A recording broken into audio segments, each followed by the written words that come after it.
Olá pessoal, sejam bem-vindos a mais um vídeo aqui do canal. Eu sou Gustavo Ribeiro e hoje nós vamos falar sobre um tema muito interessante abordado nas aulas de psicopatologia, que é a origem de patos.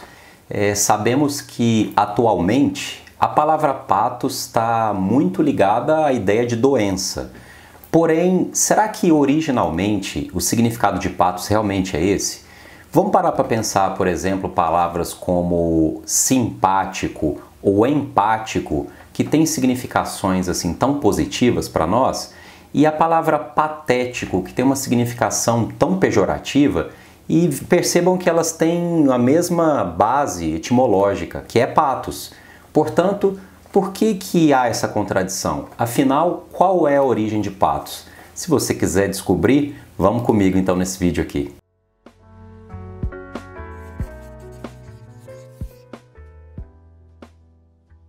Gente, é preciso ter muito cuidado com essa visão do que é o normal e o patológico e dessa possível distinção que pode ser feita, colocando o patológico para lá, o normal para cá, e essa postura que a gente vê muitas vezes em alguns profissionais da saúde de rotular o outro como patológico e se considerar o normal, o dono da razão, o dono do saber, portanto isso não me afeta, só afeta ao outro. Como se patos fosse então uma espécie de germe ou bactéria que contaminasse o outro, portanto eu estou imunizado dela, pelo meu saber, vamos colocar dessa forma. Essa é uma visão muito perigosa e que inclusive já foi até bastante satirizada, vamos dizer assim, criticada, pelo Machado de Assis há muito tempo atrás, naquele livro que vocês devem se lembrar, O Alienista. Então, aonde é que começa essa história de patos? A gente vai, então, remontar aqui a Heidegger, que foi um filósofo do século passado, precursor do existencialismo, e que fez uma releitura da obra de Aristóteles. Nessa releitura, então, Heidegger encontrou similaridades entre a expressão patos e taumazen, lá em Aristóteles, que significava espanto. Então Aristóteles vai dizer que esse espanto, esse taumazen, então aí similar a patos, era o espanto diante das coisas comuns, das coisas triviais, que era na realidade a pré-condição para o ato do filosofar.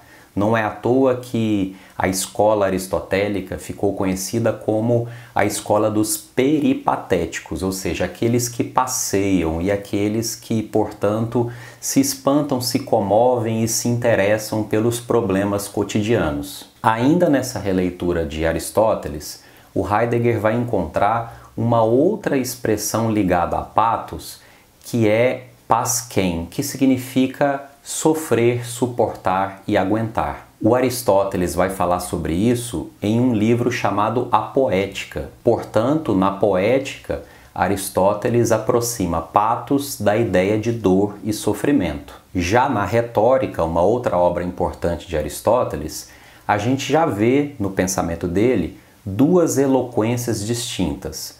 Uma delas é ethos e a outra é patos. Ethos, então, ligada a logos, a razão, e, por um outro lado, patos ligada ao desvario, à emoção, à comoção, à dor e ao sofrimento. Sendo claro que, para Aristóteles, a virtude estaria ligada a ethos. Portanto, o homem virtuoso seria aquele homem que utiliza da sua razão. A gente vê aí então já historicamente, porque é claro que a filosofia grega é o berço do pensamento ocidental, que o homem dito virtuoso é o homem racional.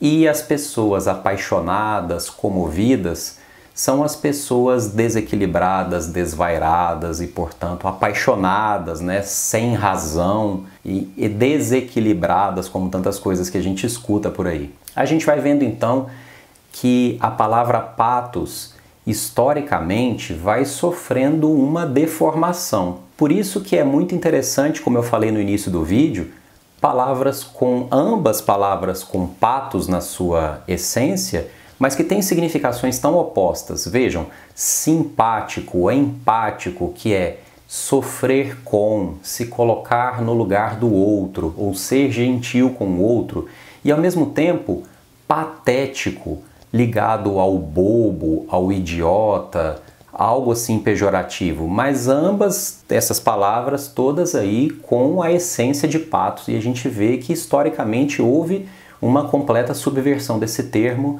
associando, portanto, patos com a ideia de doença. No meio desse percurso histórico, eu quero destacar também a obra de Michel Foucault, que é um filósofo muito importante, que lá na sua História da Loucura, né, é um dos principais livros do Foucault, um dos mais legais dele, ele vai falar sobre como que historicamente se constituiu essa ideia de loucura, de doença mental, na civilização ocidental. Mas isso pode ser um tema para um outro vídeo aqui do canal. Portanto, vejam que patos não é algo que está no outro e do qual eu estou isento ou imunizado. Patos é algo que está essencialmente dentro de todos nós. Portanto, o que isso significa?